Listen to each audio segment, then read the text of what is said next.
All right, welcome to another edition of the Cut Pro Wrestling Podcast. My name is Randy Zillion. Holy hell, it's Emarino Rivera. He's No, back. no, this is a ghost, ladies and gentlemen. I am he's, not truly back. he's here. Holy hell. This is a mirage. You guys are just wishing me back. Oh, Your okay. energy has brought my image back on here and my voice, but I'm actually stuck at work right now. So enjoy this mirage. I just had this mental picture. It's me just sitting there talking. All of a sudden, you see M's face just popping up on the side. Yeah, it's a ghost. It's the ghost of M's past. Actually, since you are not really a big Christmas fan or a holiday fan, you are the ghost of Festivus past. That's right. Festivus for the rest of us, all right? So, M, buddy, welcome back, brother. It's good to see you. Thank you. Listen, it's good to be back. I've missed doing this. It's kind of insane. I can't get an angle for my face. So if you're watching this, it looks like I'm looking at you, but I'm trying to look at the camera. It's kind of weird. Yeah, I've always had that problem. Like, I'm looking at the screen, looking at the person, but I should be looking at the camera going like this. I don't know. Like, I'm not used to this. Yeah, so I got to tell you, brother, it's good to have you back. It's been an interesting couple weeks. I know it killed you not to be here for D'Lo Rhino and Mike Bennett. Every interview hurt me that I missed. I sat there and I lamented it at work, at the store. Every time I'm like, God damn, Randy's alone and he's not talking like me. He doesn't have the New York accent. And what's gonna happen? But you know what? I have a little bit of time. I'm back. Let's get this show on the road, man. I'm excited about today's guest, man. He's been in my life. A friend. Yes, he is a buddy of mine. He's been in my life since I was 16, 17 years old. Jesus Christ, I'm an old son of a bitch. But dude, I'm happy to say that Carlos Garcia, aka Latin Rage, is joining us today to discuss his journey in pro wrestling, and he shares my journey because mine wasn't as long as his. So there's stories there, man. You're gonna find out a little about me and him growing up and in this crazy world of pro wrestling. And not only that, but it's, to me, that's the more important thing. A couple weeks ago, we had you as the star of the show in that sense, where you were the interview guest. Star, I don't mean to build up your head a little bit too much. No, build it up, baby. I need it. Okay, fine. M, you are wonderful. We don't know what we would do. Oh, should I keep going? Listen, the ego needs to be fed. I don't know what we do without you. You are the. Should I keep going? God damn, those are juicy words you just said there. You make my heart bleed, man. That was good. I'll keep going. Wait, did the check clear? The check clear? Okay. I'll keep going. I'll keep going if you want me to. It's just one of those things. Well, but, let's get him in here, man. I'm excited to see my buddy, my pal, my friend, Latin Rage. I'm doing the Vince McMahon voice. Can you tell? Did you like my opening for you?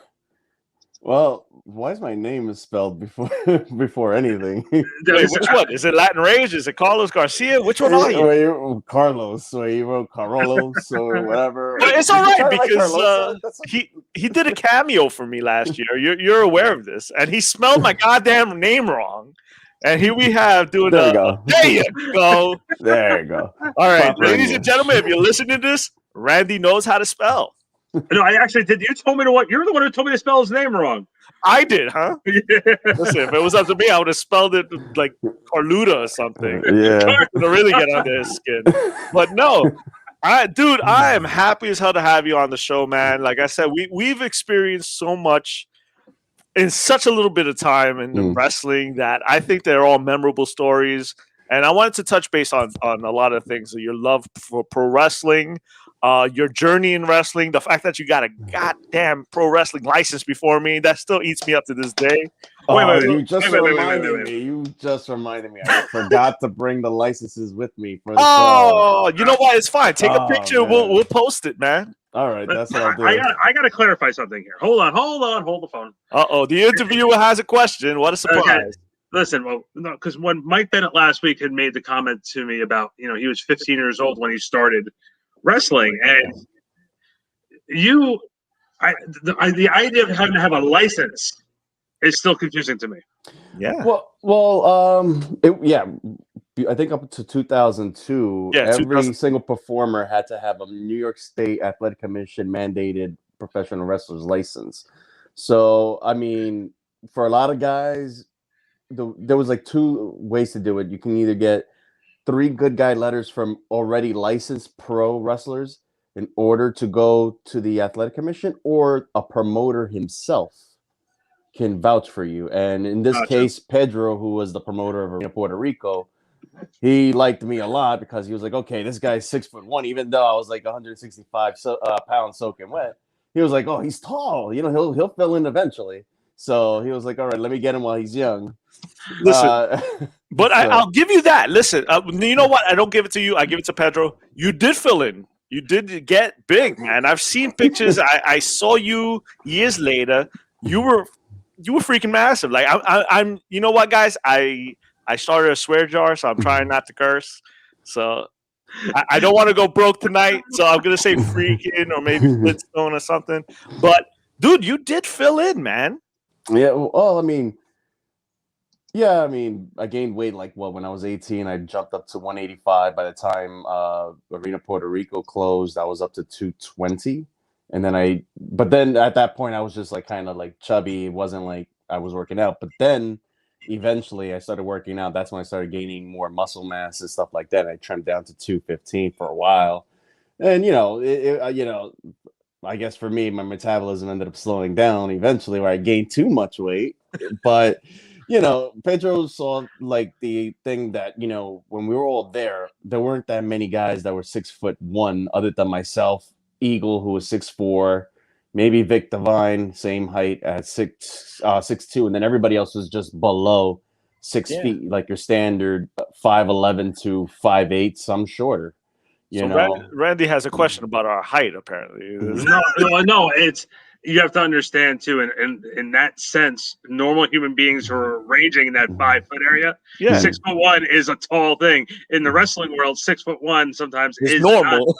It's like the normal thing or taller. So I just wanted to, for the common person, I just wanted to make that clear.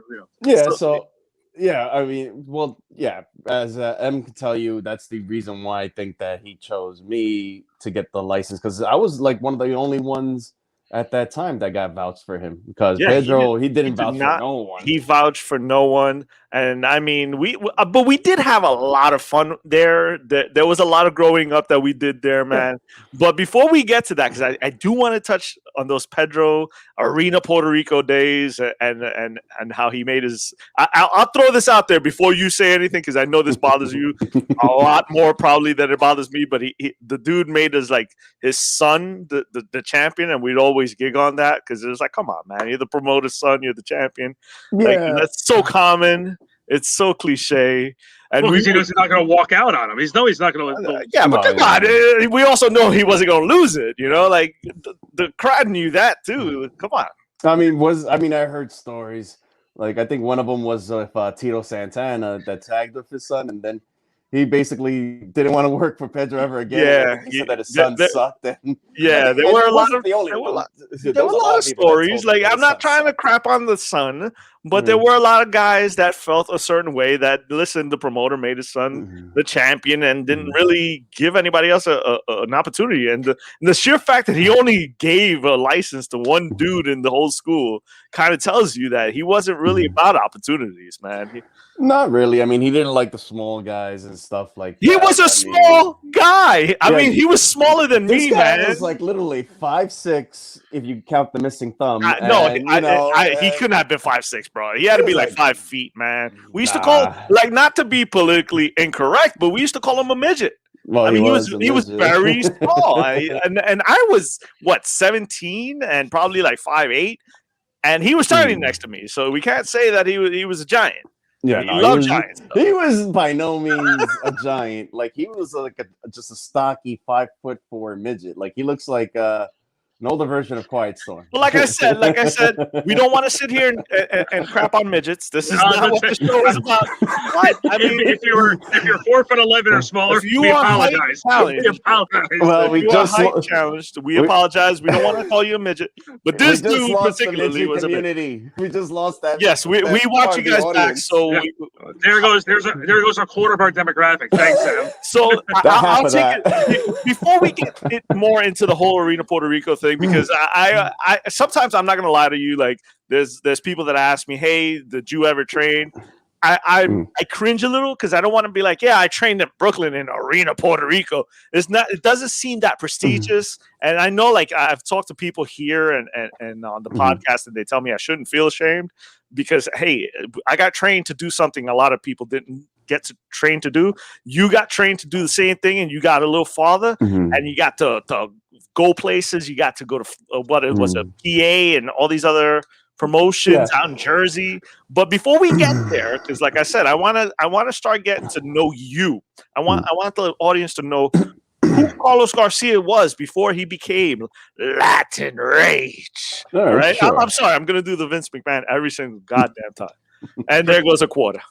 Yeah, and there goes. I was going to say, there goes the other 10th of our audience right now the window. Her M's bad Vince McMahon impression. Before let's make a deal. Like, goddamn shouldn't be a curse, right? Like that should be a good thing. Like I could say that. And there goes our religious fan base. Thank you. All right, well, Carlos. So tell me, I remember you were a big fan of rock music, and at one point you wanted to learn guitar.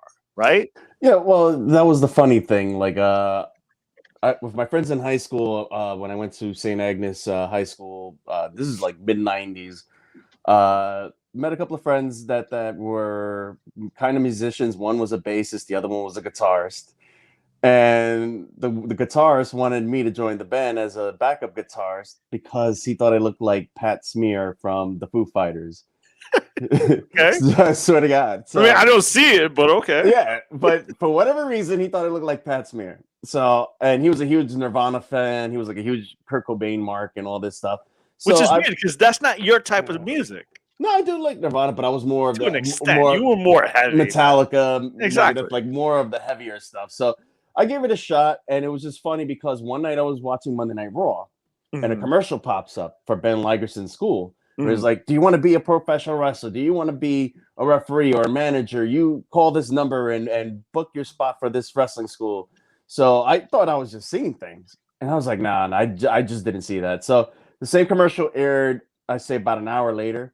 And I was just jumping for joy, yelling at my mom to come into the room, jotting down the number because I think at the time I was recording Raw and stuff. We'd all do that, yeah. And then I had to like rewind tons of times to find that commercial and get the number. And before you know it, we were at the Parks and Recreation Center across the street from John Jay College. Yeah. And it was owned by a guy by the name of Ben Lagerston. M wasn't part of the original class.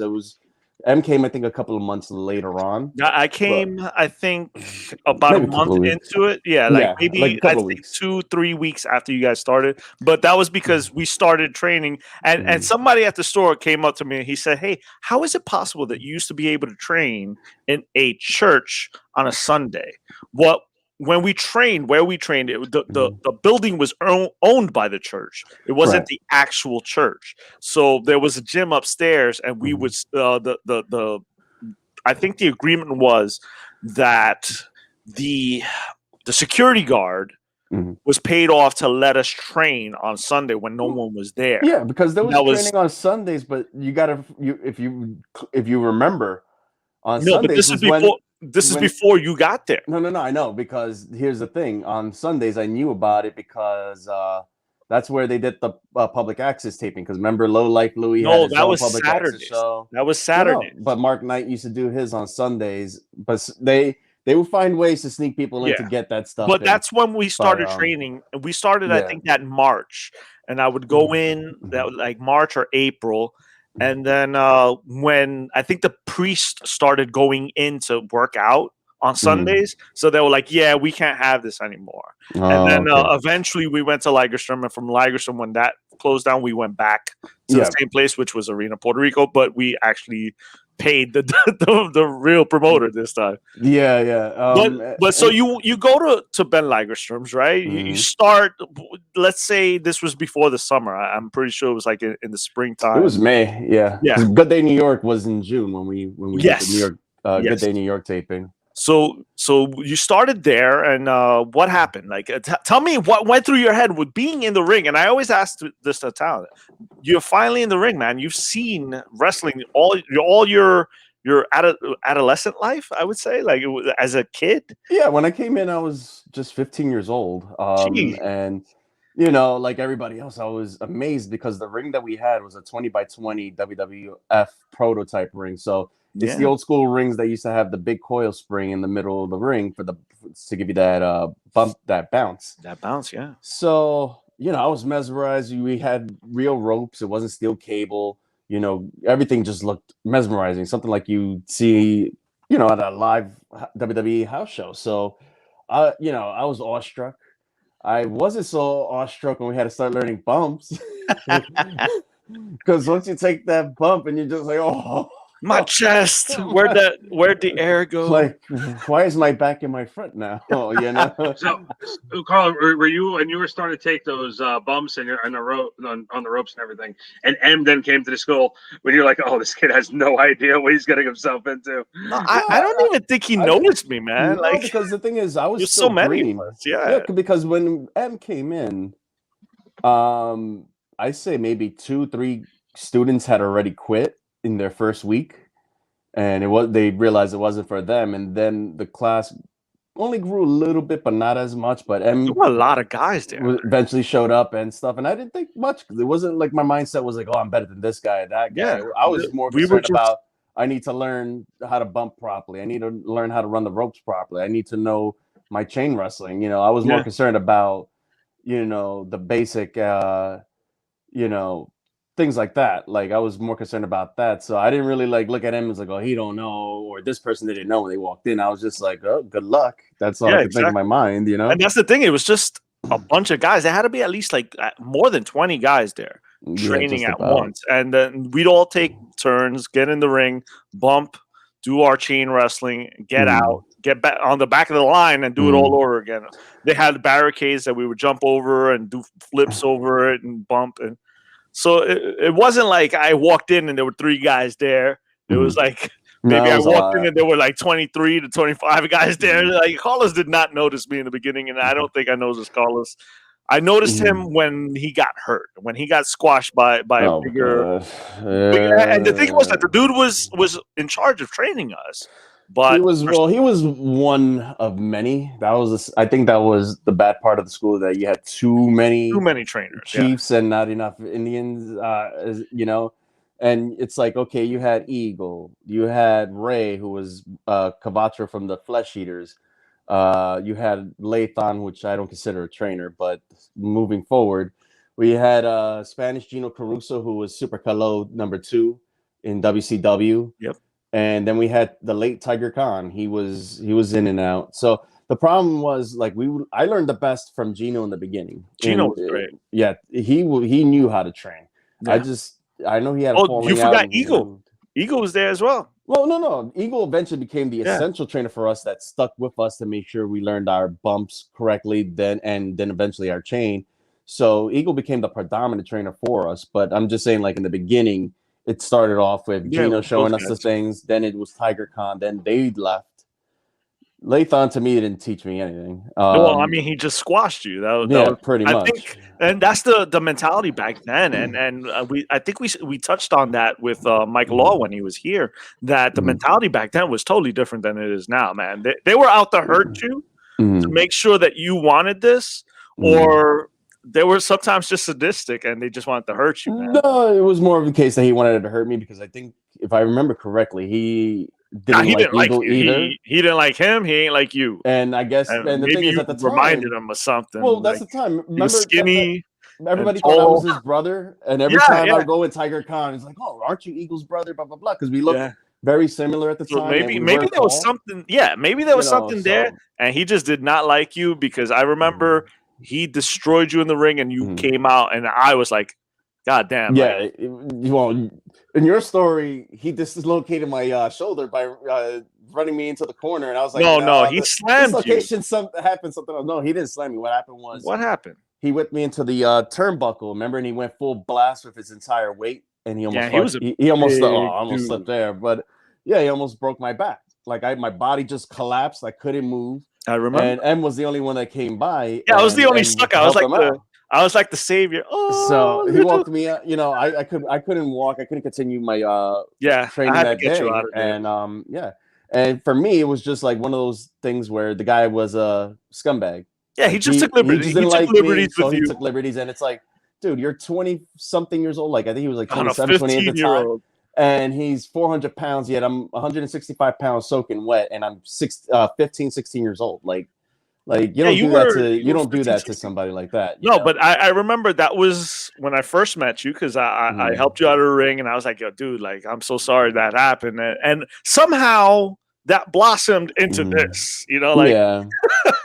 Well, the thing is like you said in your interview, we had a lot in common. Like we you, did. We I liked was a huge rock. wrestling, rock, video games. So we had so much in common that we ended up. I would end up cutting class in Yeah. high school. Hopefully, my mom ain't listening to this. Yeah, I but... hope she did. She's gonna be like, it was his ass. There goes another. No, mom, it was just for the show. We had to Yeah, say exactly. that for the show. This is all kayfabe. He didn't cut class in my house. He didn't hang out with me all day and play video games. That's what we did. And this is kayfabe. Kayfabe.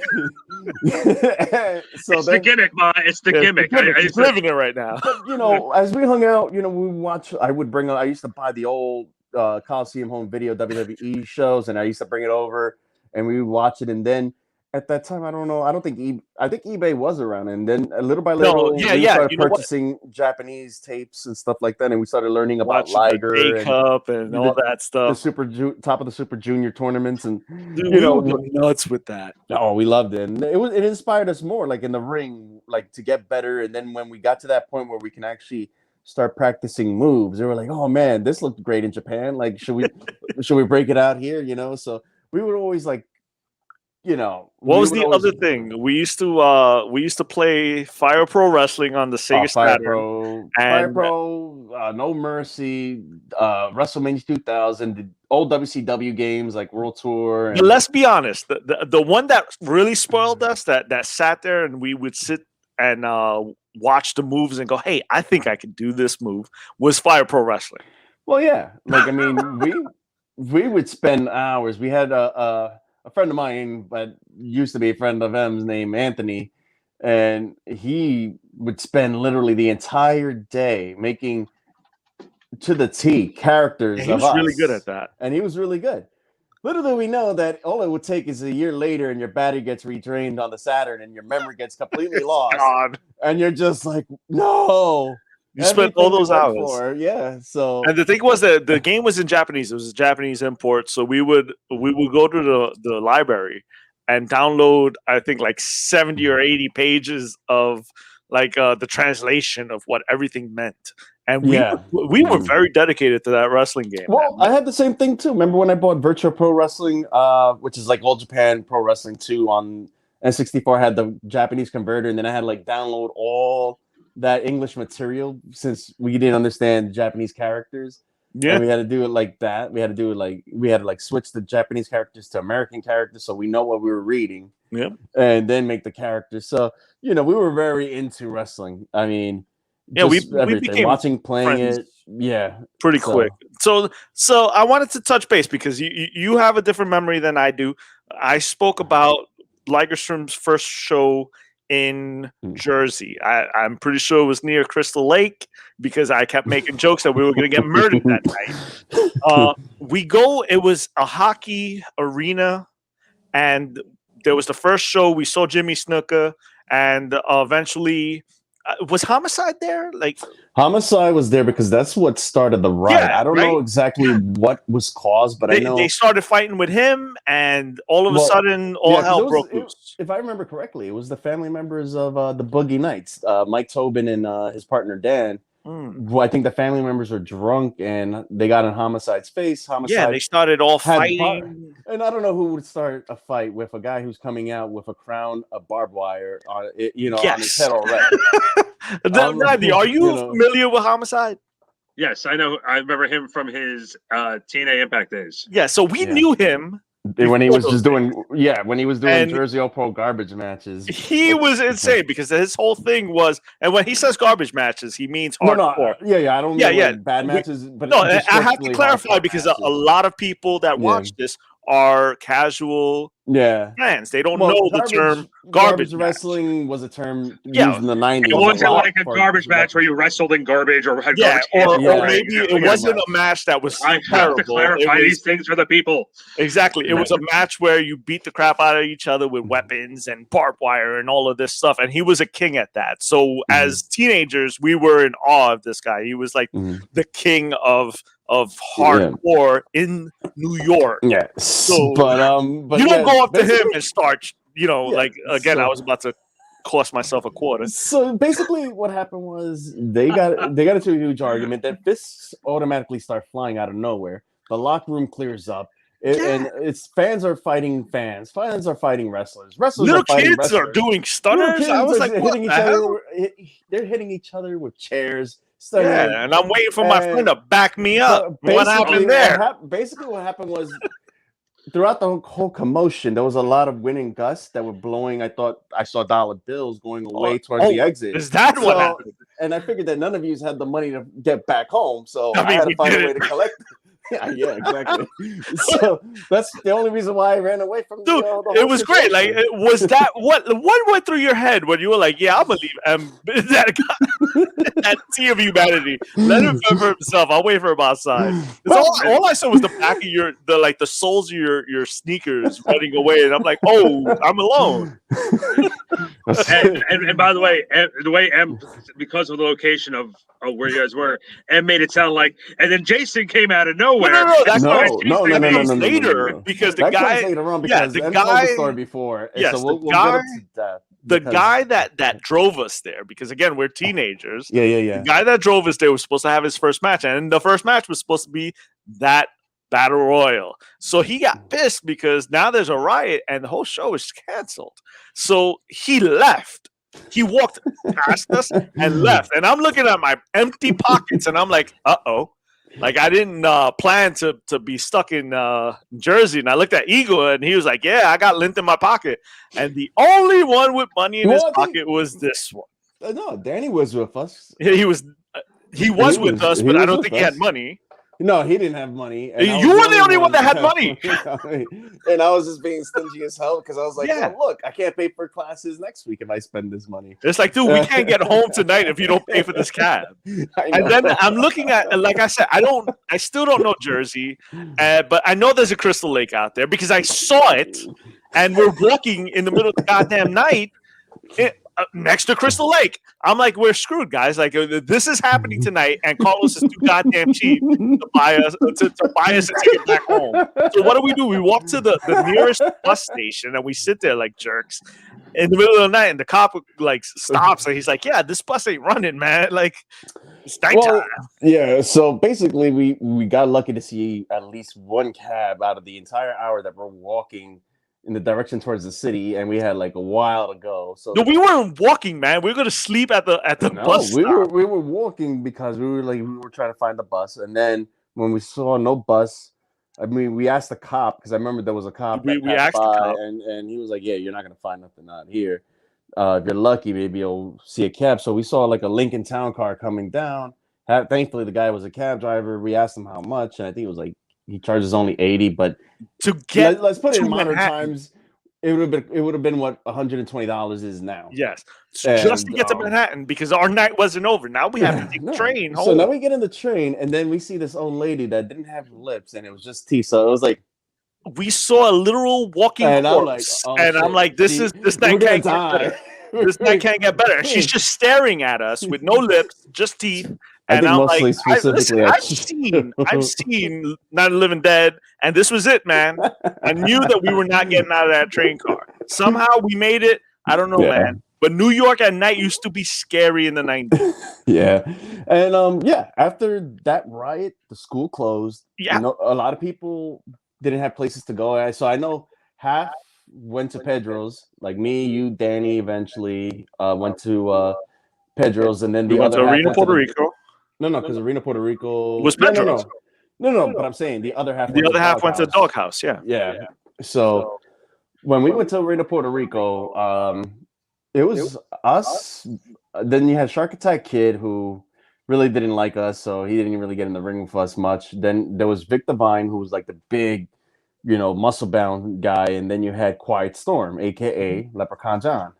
So let me ask you a question. So now we're in Brooklyn. We're in Brooklyn. This is it's a new ring. Listen, Randy, I'm not in the business anymore, so I can Yeah. so, I want. And this is exactly what I was saying. I'm not gonna lie to you. When I'm walking down the street, it's hard to be intimidated by someone by the name of Leprechaun John. He sounds like he should be at Notre Dame football games. Well, M was the one that came up with the name. I just went with it. Yeah, put me on the spot. Yeah, it was all M's fault. He was the jerk back then. Listen, I did Leprechaun John. I made fun of a lot of people back then, and I would probably make fun of them now, but I probably wouldn't do it right at this second. But the point is that we're now in a new gym, and I was familiar with the ring at this point because I had been there before. Like, you coming into the gym for the first time, what were your thoughts? Like, this, first of all, the gym's in a church building. Like, that was weird to begin with. Here's the truth. I've actually went there once, not to train. A friend of mine by the name of Jason, he was doing, I think, Nelson Torres' public access show. So they were doing a taping on a Saturday. Yes. And this is a month before I went to Ligerson's. So I saw the ring for the first time. I saw the gym, but I never actually took a bump. I never did anything in the ring because I wasn't trained. So at first I was like, oh, cool, a wrestling ring. I thought I'd never see one up close, but you have patches all over the canvases. The ropes look torn down. Dude, it was definitely 16 by 16. So I was just like, no, it wasn't 16, was it? I thought it was 18. Listen, the ring looked like it was an abortion of itself. So it was a very. I mean, he's not lying. I wouldn't put it so crassly, but the ring was beat up. It had patches everywhere. At one point, and this is a funny story because Carlos can back me up on it. One day, I'm taking bumps and I'm doing my matches and I'm doing my practices, and I keep hitting something inside the mat. Oh, the screwdriver. Yeah. Well, so I go to Pedro and I'm like, Pedro, I think there's something inside the mat. He goes, no, it's impossible. There's nothing in the mat. I said, Pedro, I'm throwing myself down and I'm hitting something. It's leaving bruises all over my arms.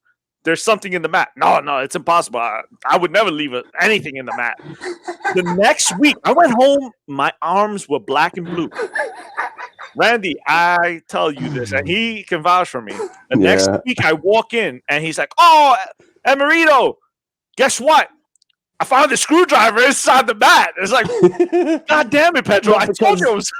No, because the thing was, if I remember correctly, it was in the center of the ring. So in the center of the ring where you do all of your work, you're landing on a goddamn tool. It's a tool that should not be inside a goddamn ring. But that's the thing. Like, we had to work around for weeks upon weeks upon weeks. You had to bump away from the center. Away from the center of the ring. Like, there's something there. He's not believing me. But it was a death trap of a ring. But that's where we finally got comfortable and we learned. And so now finally, I think we used to do shows, right? He would have us sell tickets. Now, there's something I wanted to touch on with you before we get to anything else. How was it for you? Because I know it was a hell to get my family to support me in wrestling, let alone to go to Brooklyn to watch me wrestle. How was it for you? Like, did you have support from your family? Did they come and see your matches? Because I remember your mom being there. She was very nice. I always enjoyed being around your mom. She was real cool. She took pictures of us. She sent me a picture, remember? So, tell me a little bit about the support that they gave you.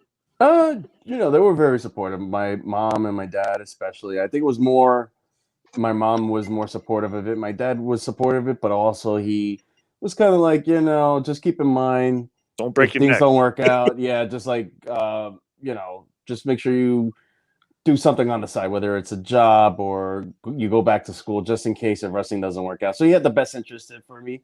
And, he wasn't really into wrestling, but my mom, she was like, you follow your heart. This is what you love. You do it. And so she was like more supportive, but my dad was there. You met my dad plenty of times. He would drive us, not us, but like me, my mom and my brother, from Manhattan to Brooklyn for these shows and then drive us back home. So he was always there. and he also took the helm of camcorder guy every now and again, especially when I had to work my matches. And the first show I remember that I did for Pedro's was against Mike Law. He at the time wore a mask and called himself Super Demon. He was like Wait, 100. wait, who was Super Demon? Mike Law. Really? I thought he was Sabotage first. He became Sabotage later on. Okay. So he was Super Demon as his first name, and he was my first opponent, and it was a good match. It wasn't like great, but again, you're learning. It was. But let fun me ask you, before I give my time to Randy so he can get some words in here. What went through your mind just seeing your parents or even your mom and just watching you, like? Oh, I mean, how I that make was. you feel? Like, talk to me. I was over the moon about it. I was just ecstatic. Like they're there, and for me, it was like a huge, proud moment. That they got to see their son do what he loves. And I was extremely over the moon that they were there. And to share that moment with me and stuff like that. And they, like I said, they've been for the most part very supportive. Yeah, because I so remember even back then as a teenager, I used to be like, God damn, like I wish my family would do that. Like, your aunt came out, I think. Well, she came out like once, and she stood there for like 10 minutes, and she's like, "Yeah, I'm out." So, but that's like that aunt is the most supportive aunt. She's great. Don't get me wrong, I love her, but I didn't have a lot of support in the family. I have like 20-something aunts and uncles, and only one showed up. So, and my dad was sick at the time, so I know he couldn't make it. But like, it's so awesome to hear that you had that support, man. The support was good, and then just making friends. I felt more of the support from friends that I made, like yourself, Mike, Danny, and Eagle. So and then we all, even though we had our own little clique, it was kind of like we always watch each other's backs, no matter what. In the ring, out the ring, we support each other, through thick and thin, and whether it's personal life or in the ring. So we built that bond and that friendship that carries over, in the real world and in life. So that was more for me when you gain like the appreciation from your friends and the acknowledgement of, he's going forward and he's learning, he's picking it up, And I think we do that to this day, right? Because you're like one of my biggest supporters on this show. And I'm not, listen, ladies and gentlemen, I got a confession. Like, if there's ever a time I am uncertain, and there's times when I am uncertain, I look to this guy to sit there and fill me with information that I need to know. I will ask him opinions on wrestlers that I'm about to interview, and he will sit there at 12 midnight, 1 o'clock in the morning, talking my ear off on all their accomplishments. So sometimes, if I'm doing well, sometimes I got to give this guy credit. I got to give the devil his due, right? Yeah. Randy, I know you're dying to talk over there, man. You're itching. So bring it, Randy. Talk to me, Randy. Well, like, again, I don't want to. I'm enjoying listening to you guys go, because one of the great things about this episode in particular is watching two friends just sort of catch up and talk. And Carlos, I've only known you for a short amount of time, and I've been friends for like 5 years. And just being able to listen to you guys talk about your experiences together. Obviously, we're not going to get to everything tonight, but like still, like we had Mike Law and AJ Penn both on the show, and both have spoken very, very highly of you, and sometimes M questions that. But I have to ask with especially like AJ, because I know you guys are a little closer than you and Mike. Talk about the friendships that you've made in this business. And even though you're not as involved in the business, or you're not into wrestling anymore, how important it is to still keep those relationships with those friends that you made over time. I think it's always important to maintain friendship. Like, even when I left the industry, I retired in 2007. I would always contact Mike Law. There was a time period where I lost touch because I was going through personal issues. But then we kind of reconnected again, around the time that Mike was doing the booking for FWE and AJ was doing the managing and the commentating.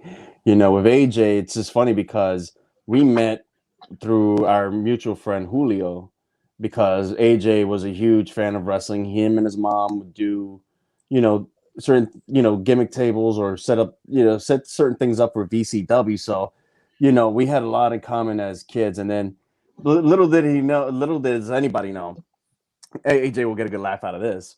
He actually we all started out in a backyard league that he created called Hell. What? Hardcore Extreme Lucha Libre, right? What? So at the time, Pedro was getting me the license. So I told AJ, like, listen, I don't mind messing around with you guys, but I have to put a mask on because they can't, I don't want anything to affect my license. Wait. What the hell did you do? Because even I don't know this hell thing. This is like around 98, 99. Sweet Jesus, you were real wrestling, and you went back to it's not that I ever did it, but I thought it was just funny. Like, we would go to Central Park and like in the kiddie park and be like, all right, kids, get the F out. We're taking over this spot. And then we just be retarded. And here's the funny thing, you'll get a good laugh. So I told them I had to wear a mask so that way they didn't know, my identity, just to, not screw things up with the athletic commission. So he gave me a mask, and you know what my ring name was? What? I'm afraid to ask. Marty Cone. Are you kidding me? Swear to God, Marty. You Cone. were Marty Cone. Dude, you have told the wrong person. I'm not going to use it against you. Oh my God, when it's stuff that's bad, I am like a skinny elephant. I will not forget this stuff. You ask me anything else in the world, and I will 100% forget. This is May 1st, ladies and gentlemen. I will not let this go. Okay. Oh, no. I just want to let you know you just made M so happy. Oh my God, Randy, do you know? No, I know not to give M any material. I know not to give M any material. Yeah. So before you explain anything, I just want to go on record. You do not give M any ammunition. I know he's gonna go, and I don't care. Carlos is now going into the witness protection program. We're not gonna see him for 6 to 8 weeks. We're done. Right now he's hoping he's in Facebook jail because dude, you know what that. Listen, in this interview, I learned something new, something that I'll never forget. I thank you. Carlos, I do have to ask too, because I remember meeting you over at M's store, and we certainly, and I'm just giggling because I'm laughing about this, is you guys obviously are very close friends, play video games together, and we've had many photos show up on each other's Facebook pages of championships being won during wrestling video games. Oh yeah. You said this is cheat, all right? Okay, so I want to set the table here. Totally going off the rails, and Carlos, I'm going to invite you back. I'm going to invite you back onto the show because I feel like we're only getting started. Oh, this is just the tip of the iceberg. This is the tip of the Listen, when you start talking about wrestling video games, that's a whole show in itself that has diarrhea and drinking and cursing and so I will give you the experiences that I have had with Carlos and so I still play you know how they always say if you're not going to do it well, you shouldn't you have to work at it. And I'm just not a very big wrestling video game guy. Game guy at all. Video game guy at all. Oh no, I play basketball and I play Madden. But so with that being said, I know not to play M in wrestling. Doesn't matter how many of us are there. I'm not going to have a good showing. I'm not going to put myself in that position. So I always say I retired. It's just the best way of doing it. So Carlos comes into Level 1 Games, and he's playing with Emmy, which is M's son. And there's,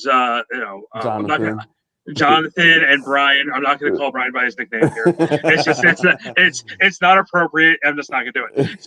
So they're watching them play these games, and Carlos wasn't there for the first time this happened. And Carlos, I know you got a kick out of this. I know you've heard this story before.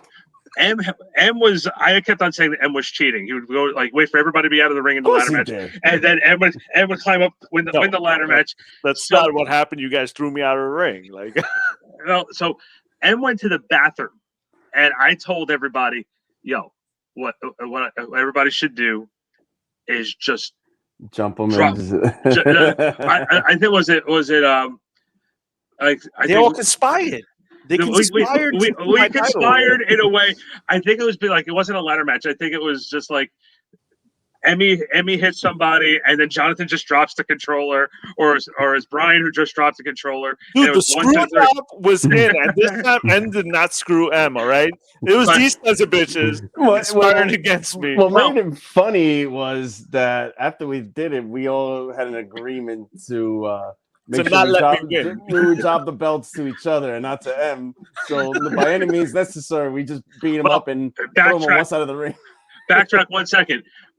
These guys would be fighting each other in a video game, and they had the championship belts in the store. So, like, if M won, M would be posting pictures. Like, I'd be home and I'm turning on Facebook, and there's a picture of M saying, "I just beat Carlos for the belt."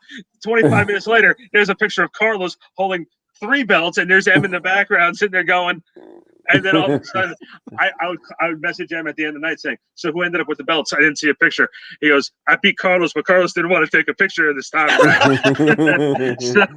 so it got so cluttered on Facebook. There'd be like 1,000 pictures per day. It's like, you have no idea on how many times we would see pictures through the night. It was like 40 pictures on the night. Like there's M's son holding the belts, and M is sitting there in the background going like this. And there's a picture of Carlos sitting there holding 2 belts. And then somehow Jonathan was wearing a belt. Yeah, this bullshit. Like, and it wasn't Gucci. I tell you that. Yeah, he beat me with gold dust to piss me off further. It's like, you guys just like laid down for him, bastards. This is what my last question for me. I'm glad to listen to you guys banter back and forth a little bit more. And then like obviously. For me, definitely, I'm sure Em will agree with me too. We definitely want to have you back for a part 2. We got to do a part 2. Well, there's so much. Look, I wrote down like 15 things just in case we got bogged down, and we haven't gotten bogged down. So obviously, there's a lot to talk about. Yeah, there was so much to go with here. So, but for me, and getting to know you as well as I do, and I appreciate so much your wrestling knowledge. And I said to you earlier in the day too, when you and I spoke on the phone, I'm like, I wish I had a tenth of the passion that you and M had to want to go out and actually be in the ring and do this. And like that's like they always think that's the highest form of compliment is when you meet somebody who loves professional wrestling like I do. I like watching AEW. I'm constantly trying to learn new things about the industry, whether it's behind the scenes, in front of the curtain, talk to people who are involved with it. When you have 2 guys like yourself who are able to bond over something like this, not only just outside the ring and outside in real life, but also in the ring because you guys did it together, I think it's a testament to not just you guys, but it's a testament to just your friendship and being able to just listen to you guys talk about it. That's why I'm just sitting back here. I'm just listening to you guys talk to you. You guys are reminiscing about stories. I can listen for another hour. Dude, and I felt so bad because I'm like, holy crap. No, listen, our producer, Andrew Fumey, who does a great job every single week. Every single week. Andrew's sitting here and he says to me, he's like, should we cut him off? And I'm like, no, let's give him a little bit more time. I'll say this. I'll tell you a quick story because you did remind me when you said, when with the whole friendship and stuff and getting compliments. Another good thing about the business is when you meet a name and you get a compliment from a name. And I was able to get that from the late Johnny Valiant. I did a show back in 2005 with these 2 guys from Gleason's. And they came from Johnny Rod's school, and Richie, who would go to Pedro's, he was originally from Johnny Rod's. Yeah, we did the match. I did a 3-way with those guys, and Jimmy Valiant was at the bar, and I guess he knew Richie knew Jimmy from obviously aside from that he's from the Valiant Brothers and former WWE Tag Team Champion multiple times. The fact that he made him at Gleason's and he brought me over, he introduced me, and he's like, "Oh, I saw your match, kid. You looked really good." And he's like, "Let me ask you, what do you work?" And I'm like, "What do you mean?" And he's like, "What do you do? Are you a baby face or are you a heel?" And I said, "I could do both, but I prefer being heel." It's like that's where you got to stop. And I'm like, "What do you mean?" He's like, at the time I was like very clean cut, shaved, like fade haircut. He's got the marine look, and he says, "You look like a baby face. Like you look, I'm like," and he says, and not only that, but like I could tell you're not like, well, he doesn't know me now because years passed later and I became an a-hole. But I mean, you were at an the a-hole time, back then too, but no, but not as bad. but you didn't look like an a-hole. And he was like, you know what the biggest problem is? It's easy to be a heel because you can go out there, curse people out, and get yourself off by doing that. He says the hardest thing to do is be a babyface because you have to be able to connect with the fans and get them to believe in you and to rally behind you. He said, do yourself a favor. If you want a challenge in life in this business, be a babyface. And that was really, really, really cool hearing that from a WWE Hall of Famer and WWE Tag Team Champion, and the guy managed Hogan and a couple of other names in his early, towards the end of his WWE career. So getting a compliment from a name, that means a whole lot because even it doesn't mean you necessarily made it, but it's like, it's great. oh wow, he appreciates my work, And it's funny you just said that too, because I'll after we do these shows, I'll talk to M about some of the talent that we had on, and like when for M sometimes I have a different perspective on things. Like M sometimes doesn't like some of the shows that we do because we have some personalities on that we're not in the ring, and he has some then there's other ones that he does that were in the ring that sometimes I'm like, I didn't have my best moments in. But when people that you respect in this business, whether you like them or not, tell you that you're doing a good job, it's whether it's in the wrestling business or in the media industry, those compliments don't come loosely. They don't come too often. So when you get them, you take them for face value and you say, you know what? Okay, if they think I'm doing a good job, even if you didn't think it was your best effort, you know that it was good and there's something to build on there. So that's. So listen, we're almost at the hour mark, and I would love to have you on for another hour or two because you know that we can do it. But we do have to wrap it up. So I will ask one thing, and I'll start by saying that I'll give you my perspective, and then I'll ask you yours. Sure. Obviously, my perspective will be differently because I have a broken back. So I wonder how that happened. Well, I work for a living, so I love wrestling. I would kill and die to be in that ring one more time. Right? I can arrange that. Well, I would probably kill Randy. Listen, I think that me and Randy should have a match one day. Like, I will teach you what I know, and then we could go at it. Listen, I want to let you know that I retired. I was good to the game. The game was good to me. But no, but I will be 100% honest. This is not heel M. This is M, the person. There has always been a passion. There's been a passion to entertain, to be out there, be physical. I cannot do that. Even if I'm in shape now, there's no way I can take a bump. I have a hole in my spine that will always be there. It will never heal. So I lament it every day. I miss it every day. I don't have that opportunity. Now I go to you and I ask you, if you had the opportunity to have at least one more match, would you take that opportunity? Would you lace up the boots one more time? That's actually very, very funny because it's a good question. I think maybe next year. I was going to do it this year, but because of the pandemic and financial issues, what I wanted to do, I was going to try to do a show, my own show. I was going to invest into it, just a one-time deal to celebrate the PCA, which was the group that me, AJ, and Mike had created. And like when you had AJ, I don't know if he got into huge details, but there's guys, and I should say women and men that are in the big times now, whether it's WWE or Impact or AEW. Steels was one of them. One of she was Tasha on this Steelz, show. Damian Adams, he was the former ECWA tag team champion with him in regards to AJ. So he's managed a lot of people. He's done a lot of work in various promotions that I wanted to do like a celebration and bring back the old school guys. Unfortunately, our dear friend, the late Spiral, he's up there. And I kind of wanted to do, if the show was going to happen, I want to do a memorial thing for him and give like his son like a plaque or something. We were like thinking of things that we could do, but as the time came towards the New Year's, I was just like, not enough planning. I don't have the finance to pull it off this year. But I told them more than likely next year, the pandemic should be practically over for the most part. And people were going to go and watch wrestling again. So I'm like, maybe it's in the cards, but I definitely do want to have one more match. I spoke with Mike Law about it, and he's, Mike, I wouldn't be in this industry if it wasn't for Mike Law.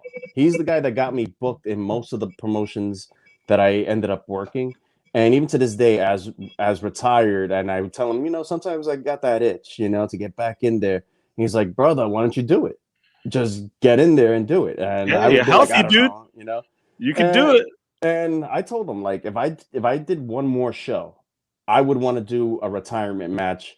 And the thing is, I didn't like the way I left the industry in 07. Long story short, I was about to get married to my now ex-wife.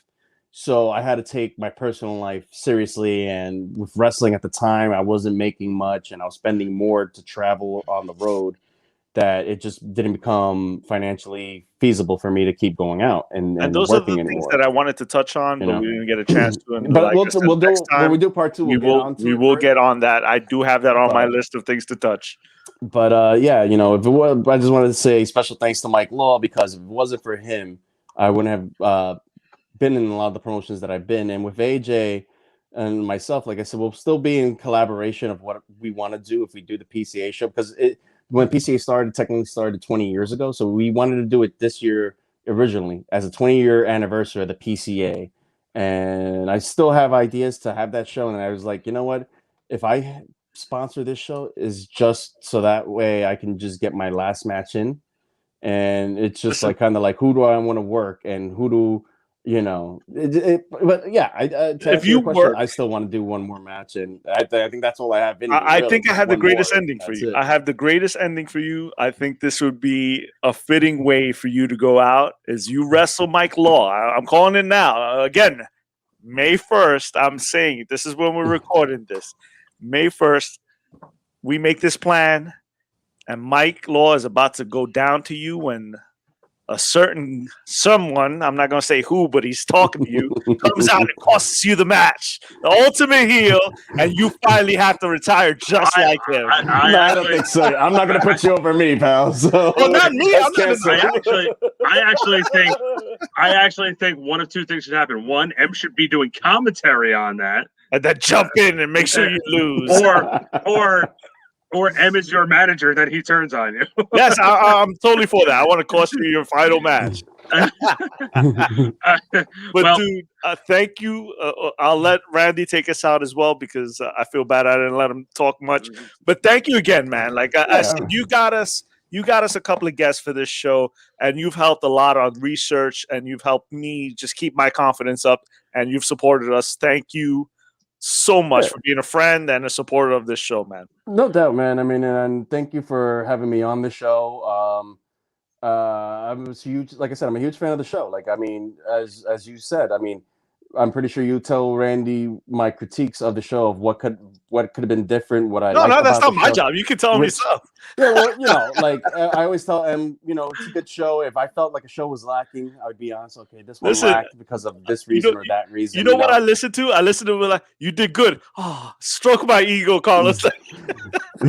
And then eventually I'll break you down. Like exactly. But you didn't do this, that, the other. It was a good show, but you could have done this, and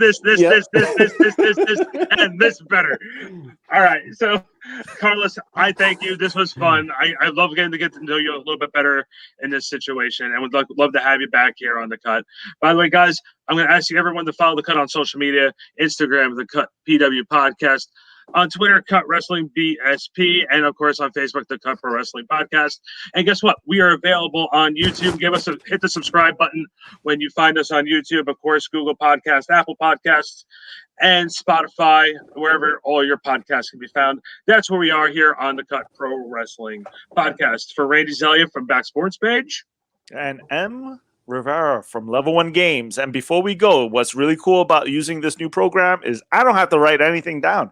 If you guys are watching, it's all on your screen already. I don't have to say anything. And it'll be a little easier for Andrew to edit all of this and make us look pretty. I think he went for a coffee break right now. I think so. But guys, thank you so much, Randy. Take us out. We'll see you next time here on The Cut Pro Wrestling Podcast.